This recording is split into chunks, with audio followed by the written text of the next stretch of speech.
Hello everyone, कैसे हैं आप सब। आशा करते हैं आप सब मस्त होंगे। आज हम बात करेंगे यूपी टीजीटी भर्ती परीक्षा 2026 को लेकर। देखिए, जब से आप लोगों ने एग्ज़ाम दिया है तब से आप लोग के मन में कहीं ना कहीं डाउट चल रही थी कि रिजल्ट कब तक देखने को मिलेगा। क्योंकि बहुत सारे अभ्यर्थियों को लग रहा था कहीं डिले ज़्यादा ना हो जाए, कहीं ज़्यादा देरी ना हो जाए, कब तक आएगा, डीवी कब तक होने की संभावना है। तो सारी जानकारी आपको इस वीडियो में प्रोवाइड कराने वाले हैं। क्योंकि रिजल्ट के रिगार्डिंग कुछ भी इन्फॉर्मेशन आते हैं सबसे पहले आपको इसी चैनल पर देखने को मिलती है, तो आप चैनल को सब्सक्राइब कर सकते हो। सबसे पहले बड़ी अपडेट के बारे में बात कर लेते हैं, जो कि है परिणाम के रिगार्डिंग, यानी रिजल्ट के रिगार्डिंग क्या कुछ अपडेट निकल कर आ रही है। सबसे पहले बात करेंगे आज तक की रिपोर्ट के अनुसार। जो आज तक की रिपोर्ट क्या कर रही है, देखिए मैं आज तक की रिपोर्ट के अनुसार भी बताऊंगा। एक और न्यूज़ चैनल जो कि विश्वसनीय न्यूज़ चैनल है उसके रिगार्डिंग में बताने वाला हूं। सबसे पहले बात करते हैं आज तक की रिपोर्ट के अनुसार। देखिए, यूपी टीजीटी 2022-26 इसी महीने 28 से 30 जून के बीच आ सकता है परिणाम। जुलाई में डॉक्यूमेंट वेरिफिकेशन की उम्मीद। देखिए, बात किया जाए कि अभी भी कुछ ऐसा मालूम नहीं चल पाया है कि हाँ कि इसी महीने जारी कर दिया जाएगा। लेकिन न्यूज़पेपर की अगर बात माने तो 28 से 30 मई तक आपका 28 से 30 जून तक आपका रिजल्ट जारी होने की उम्मीद बन रही है। उत्तर प्रदेश शिक्षा चयन आयोग द्वारा आयोजित टीजीटी 2022-26 की परीक्षा के बाद अभ्यर्थियों का इंतजार खत्म होने वाला है। आयोग ने बेहद मुस्तैदी दिखाते हुए 30 से 4 जून के बीच आयोजित परीक्षा के महज 2 दिन बाद 6 जून को ही इसकी प्रोविजनल उत्तर कुंजी जारी कर दी गई है। इस उत्तर कुंजी पर अभ्यर्थी 12 जून 2026 की रात 12 बजे तक अपनी आपत्ति दर्ज करा सकते हैं। आयोग से जुड़ी माने तो उत्तर कुंजी पर आपत्ति के निपटान के तुरंत बाद रिजल्ट जारी करने की तैयारी है। पूरी संभावना जताई जा रही है कि इस परीक्षा का अंतिम परिणाम इसी महीने के 28 से 30 जून के बीच में आने की संभावना है। बात करते हैं नेक्स्ट। परिणाम जारी होने के तुरंत बाद आयोग अगली चरण यानी कि जो डॉक्यूमेंट वेरिफिकेशन है उसकी तैयारी 19 से 25 जुलाई के बीच कराए जाने की पूरी संभावना बन रही है। ऐसे में जो अभ्यर्थी कट ऑफ के दायरे में आ रहे हैं उन्हें अभी से ही सभी जरूरी शैक्षणिक व्यक्तिगत दस्तावेज तैयार रखने की सलाह दी गई है। गौरव तलब की बात है कि कुल 3539 रिक्त पदों के लिए आयोजित इस परीक्षा में भारी प्रतिस्पर्धा देखने को मिली है, जिसमें कुल 8,68,531 आवेदकों में से 5,74,322 अभ्यर्थी परीक्षा में शामिल हुए थे। इसमें बालक वर्ग के लिए 3213 सीटें थी और बालिका वर्ग के लिए 326 सीटें आरक्षित थे। आयोग की इस तेज कार्य प्रणाली को देखते हुए अभ्यर्थियों में समय पर नियुक्ति मिलने की उम्मीद काफ़ी बढ़ गई है। परीक्षा से जुड़ी आधिकारिक सूचना के लिए अभ्यर्थी आयोग की वेबसाइट पर विजिट करते रहिए। यह जो मैंने आपको अभी बताया, यह जो आर्टिकल पढ़ाया, न्यूज़पेपर जो मैंने आपको दिखाया, ये आज तक रिपोर्ट के अनुसार मैंने आपको पहले ही इसके बारे में डिस्क्लेमर दे दिया कि जो भी बता रहा हूँ आज तक रिपोर्ट के अनुसार इसका पूरा श्रेय आज तक को जाता है। ठीक है, अब बात करते हैं जो कि विश्वसनीय न्यूज़ चैनल है हिंदुस्तान टाइम्स की। अगर हम बात करेंगे उसमें भी कुछ इस प्रकार से आपको देखने को मिल जाएगा। अगर बात की जाए सारे कुछ तो आप भी देख सकते हैं, गूगल पर बस जाना है, आपको लिखना है यूपी टीजीटी 2022-26। आपको 2022-26 लिखना पड़ेगा, उसके 22-26 रिजल्ट अपडेट, तो आपको देखने को मिल जाएगा। अगर आज तक आप पीछे लगा देते हो तो आपको आज तक का नहीं देखने को मिल जाएगा। वहीं अगर आप हिंदुस्तान टाइम्स अगर पीछे लिख देते हो तो आपको हिंदुस्तान टाइम्स की देखने को मिल जाएगी। बात करेंगे इसके आर्टिकल के अनुसार यह क्या कर रही है, तो इसके अनुसार अगर बात करेंगे तो इसमें भी आपको सेम बात की। UP TGT result awaited final we direct likely this month end verification next. The Uttar Pradesh education service selection commission is expected to work up to TGT 2022-26 की बात करें। Requirement drive to high priority by announcing the final score around 25 से 30। यहाँ आपको दिख रही है 25 से 30 जोन, लेकिन यहाँ जो आपको बताए जा रहे हैं यहाँ 28 से 30 जोन के बीच में, यानी कि आप लेकर चल सकते हो कि 25 के बाद आपका कभी भी रिजल्ट जारी होने की उम्मीद जताई जा रही है। ठीक है, आपको ऐसा लेकर नहीं चलना है कि आज तक, क्योंकि हर एक न्यूज़पेपर में कुछ अलग अलग छपा होता है, तो इसमें भी आप देख सकते हैं ये एक क्लेम कर रहे हैं। हिंदुस्तान टाइम्स का कहना है कि आपका जो रिजल्ट है वो 25 से 30 तारीख के बीच में आने की उम्मीद जताई जा रही है। वहीं बात करेंगे डॉक्यूमेंट वेरिफिकेशन को लेकर, तो डॉक्यूमेंट वेरिफिकेशन की अगर बात करेंगे तो देखिए जुलाई की बात करें तो 25 से 23 जुलाई के बीच में। लेकिन यहाँ अगर हम बात करेंगे इसमें अगर बात किया जाए तो हम दोनों के बता रहे हैं, जो भी गलत है सही आप सभी के सामने है कि 19 से 25 जुलाई के बीच में, लेकिन यहाँ पर कहना है कि 20 से 23 जुलाई के बीच में। देखिए, सभी का अलग अलग देखने को मिलता है, सभी का अलग अलग रिपोर्ट मिलते हैं, उसी के अनुसार आर्टिकल बनाया गया है। ठीक है, अब बात करते हैं हैं, सभी कुछ मैंने आपको बता दिया कैसा क्या कुछ है। यही आपको सेम इंग्लिश में देखने को मिला, जैसे कि मैं आपको बता दूं कि 3539 टोटल टीचिंग पोस्ट के लिए split cross male female candidate credit, same to same total यही सिर्फ अंग्रेजी में इंग्लिश में लिखा हुआ है। अब बात करते हैं सेफ स्कोर को लेकर, सेफ स्कोर क्या रहेगी। मैंने सारा कुछ आपको बता दिया, कितने कितने रिजल्ट आने वाले हैं, क्या कुछ रहने वाली है, कब तक रिजल्ट होगी, कब तक डॉक्यूमेंट वेरिफिकेशन होगी, सारा कुछ मैंने आपको बता दिया। भाई कुछ भी अगर डाउट बचे तो आप कमेंट सेक्शन के माध्यम से आप हमसे पूछ सकते हैं, कुछ भी दिक्कत हो, कुछ भी डाउट हो, कमेंट सेक्शन के माध्यम से पूछ सकते हैं, ठीक है। कमेंट करने से पहले आप थोड़ा हाई बटन जरूर दबा दीजिएगा, क्योंकि आपके लिए इतने मेहनत करते हैं, हर एक गूगल क्रोम वगैरह खोज कर आपके लिए न्यूज़ निकालते हैं, सबसे पहले लेटेस्ट अपडेट आपको इसी चैनल पर देखने को मिलती है।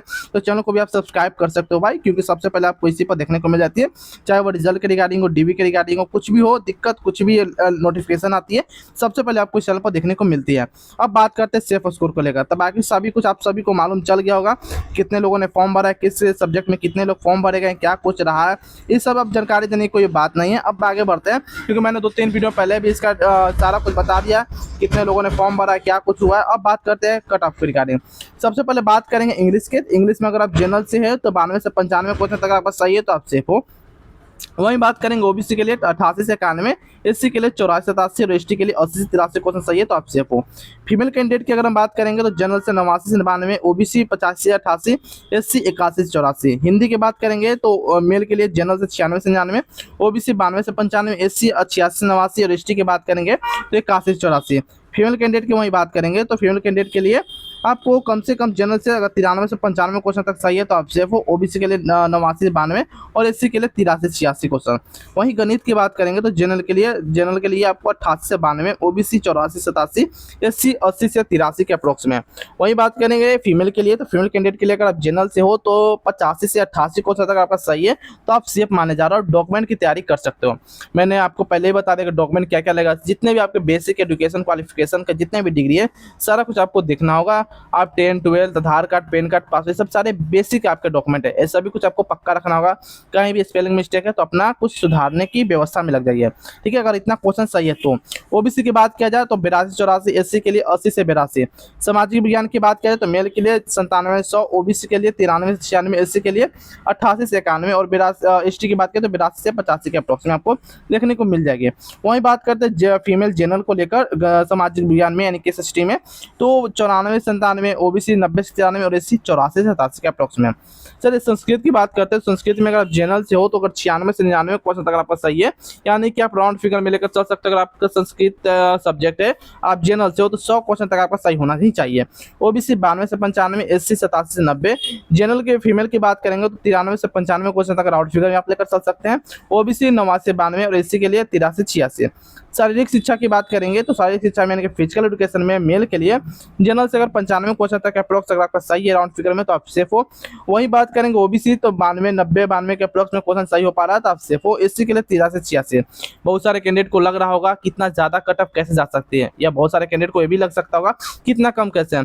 सबसे पहले मैं आपको बता दूं कि जब से आंसर की जारी हुआ है, जितने में यह कैंडिडेट ब्लेम कर रहे हैं, अपने आप को क्लेम कर रहे थे कि मेरा 110 प्रश्न सही हो पा रहा है, मेरा 115 प्रश्न सही हो पा रहा है, तो उन सभी के प्रश्न में क्वेश्चन में घटाव देखने को मिला है। आंसर किया ये जो लग रहा था कि मेरा यह क्वेश्चन फलना नंबर क्वेश्चन मेरा सही है, चिन्ना नंबर क्वेश्चन मेरा सही है, और जाकर गलत हो चुका है। काफ़ी कैंडिडेट के मार्क्स में घटाव देखने को मिला। इसीलिए जितना भी आपको मैं डाटा बता रहा हूँ, अच्छे खासा कैंडिडेट के मेरे पास डाटा पहुँच चुका है। वहीं बात करेंगे जितना भी डाटा आंसर किए आने के बाद का मैं आपको डाटा बता रहा हूँ, तो आप इस पर आंख मूंद कर विश्वास कर सकते हो, ठीक है। इतना ज़्यादा कट ऑफ नहीं जा सकती। हाँ, ये मैं जरूर बोलूँगा +-2 या 3 की आगे या पीछे यानी कि डिफरेंस आपको देखने को मिल सकती है, इससे ज़्यादा आपको देखने को नहीं मिलेगी। +-2, 3 का डिफरेंस आपको देखने को मिल जाएगी। जो सच है तो सच है। मैं कोई भगवान नहीं हूँ कि मैं जितना बोलूँगा उतना के अप्रॉक्स में चला जाएगा, मैं जितना बोल रहा हूँ उतना ही एक्यूरेट जाएगा, ऐसा नहीं है। हाँ, उसके नियर में आपको देखने को मिल जाएगी +-2, 3 आपको अंतर जरूर देखने को मिलेगी हर एक सब्जेक्ट की बात करें तो।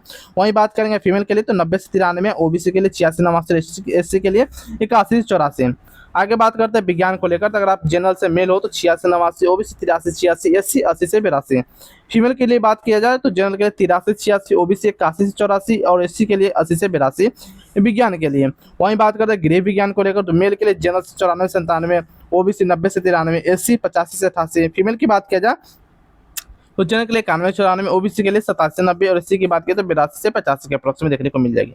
आगे बात करते हैं नेक्स्ट कला को लेकर। जनरल से अगर 95 से 98 क्वेश्चन तक सही है तो सेफ हो मेल के लिए, ओबीसी के लिए 91 से 94, एससी की बात किया जाए तो 85 से 88, और फीमेल कैंडिडेट की बात करें तो फीमेल में आपको सिर्फ जनरल और ओबीसी में सीट है कला में लेकर, तो आप पे ध्यान दीजिएगा। अब बाद में यह मत पूछिएगा कि एससी में क्यों नहीं बताया, एसटी में क्यों नहीं बताया, सिर्फ 2 ही सीट है इसमें, 2 ही कैटेगरी में सीटें थी, ठीक है। तो जनरल के लिए 92 से 95, ओबीसी के लिए 88 से 91। कॉमर्स की बात करते हैं तो केवल बालिका वर्ग, सॉरी केवल बालक वर्ग में, यानी कि सिर्फ मेल कैंडिडेट के लिए, इसमें फीमेल में कोई सीटें थी ही नहीं, ठीक है। तो वहीं बात किया जाए मेल के लिए तो जनरल से अगर आप 96 से 99 यानी कि अप्रोक्स 100 के इर्द गिर्द में अगर क्वेश्चन सही है तो आप सेफ हो। ओबीसी के लिए 92 से 95, एससी के लिए 86 से 89, ठीक है। आगे बात करते हैं संगीत गायन को लेकर, तो मेल के लिए जनरल से 95 से 98, एससी के लिए 85 से 88। फीमेल की बात करें तो जनरल से 92 से 95, ओबीसी 86 से 89, एससी के लिए 50 से 82 से 85 के अप्रोक्स में क्वेश्चन से सही है तो आप सेफ हो। कृषि की बात करेंगे तो इसमें भी सिर्फ बालक वर्ग में, कोई फीमेल के सीट इसमें नहीं है। तो अगर मेल के लिए बात करेंगे तो अगर ओबीसी जनरल से हो तो 95 के अप्रोक्स में क्वेश्चन सही है, 93 95 के अप्रोक्स में क्वेश्चन सही है, तो यहाँ पर आप सेफ हो। ओबीसी की बात किया जाए तो 86 से 89, एससी के लिए 81 84, और एसटी के लिए 80 से 82 के अप्रोक्स में, यानी कि आप कह सकते हो कि अगर 82 क्वेश्चन भी अगर आपका सही है तो आप यहाँ पर सेफ कराओगे कृषि यानी एग्रीकल्चर की बात करेंगे तो। वहीं बात करते हैं उर्दू को लेकर, अगर आप उर्दू में हो, मेल कैंडिडेट हो, तो अगर आप 95 क्वेश्चन तक सही है तो आप सेफ कराओगे। वहीं ओबीसी की बात करें तो 90 क्वेश्चन तक आपका सही है तो आप यहाँ पर सेफ हो। +-2 3 आपको मैंने पहले ही बताया और भी बताया कि +-2 3 आपको देखने को मिल जाएगी। संगीत वादन की हम बात करेंगे, वादन की बात करेंगे तो अगर मेल कैंडिडेट हो तो जनरल के लिए 94 से 97, यानी कि अप्रोक्स राउंड फिगर में 95 96 क्वेश्चन तक सही है तो आप सेफ हो। एससी के लिए 85 86 87 क्वेश्चन तक आपका सही है तो आप यहाँ पर भी सेफ का लाओगे। बात करेंगे इसमें, देखिए जनरल के बाद आपका ओबीसी का नहीं बताएगा, एसटी का नहीं बताएगा, क्योंकि इसमें सीटें नहीं थी, मैंने आपको फिर बता दे रहा हूँ, ठीक है। ऐसा नहीं में देखना है कि आपने बताई क्यों नहीं है, क्यों नहीं की। फीमेल कैंडिडेट की बात किया जाए तो जनरल के लिए 91 से 94, ओबीसी के लिए 86 89, और एसटी की बात किया जाए तो 81 84 में एसटी में कोई किसी प्रकार का सीट थी ही नहीं, यानी कि एसटी कैंडिडेट में ना मेल में थी नहीं और फीमेल में थी। अब बात करते हैं कि रिजल्ट के बारे में, ठीक है। मैंने इतना सारा कुछ आपको जानकारी दे दिया, फिर भी कोई अगर कोई सब्जेक्ट बच जाए, बाय मिस्टेक रह जाए, तो आप कमेंट कर सकते हो, जवाब आपका विदिन सेकंड प्रोवाइड करा दिया जाएगा। लेकिन कमेंट में अपना स्कोर लिखना मत भूलिएगा दोस्तों, आपका कौन सा सब्जेक्ट है, मेल और फीमेल कैटेगरी, अपना स्कोर लिखना मत भूलिएगा। उससे हमें और भी डाटा मिलते हैं, क्योंकि आप ही के डाटा के अनुसार हम सारा कुछ कट ऑफ प्रोवाइड कराते हैं, कट ऑफ एनालाइज करते हैं सिर्फ आपके डाटा के अनुसार। मेरा ऐसा नहीं है कि सिर्फ मैं अकेले एक डाटा 2 3 4 10 अभ्यर्थी को खोजकर मैं कट ऑफ एनालाइज कर दूं, ऐसा नहीं है। आप सभी के बेसिस पर ही सारा कुछ तैयार की जाती है। बाकी बात करें रिजल्ट के रिगार्डिंग, तो रिजल्ट के रिगार्डिंग क्या कुछ भी होती है, कोई इन्फॉर्मेशन आती है, लेटेस्ट अपडेट आती है, तो आप इस चैनल से जुड़े रहिए। चैनल को आप सब्सक्राइब कर सकते हैं, बेल आइकन दबा सकते हैं, सबसे पहले आपको इस चैनल पर देखने को मिल जाएगी। कुछ भी लेटेस्ट अपडेट आती है, चाहे वो रिजल्ट के रिगार्डिंग हो, डीबी के रिगार्डिंग हो, तो सबसे पहले आपको इस चैनल पर देखने को मिल जाएगी। तो फिर मिलते हैं कोई और इन्फॉर्मेटिव वीडियो में, तब तक के लिए जय हिंद जय भारत दोस्तों।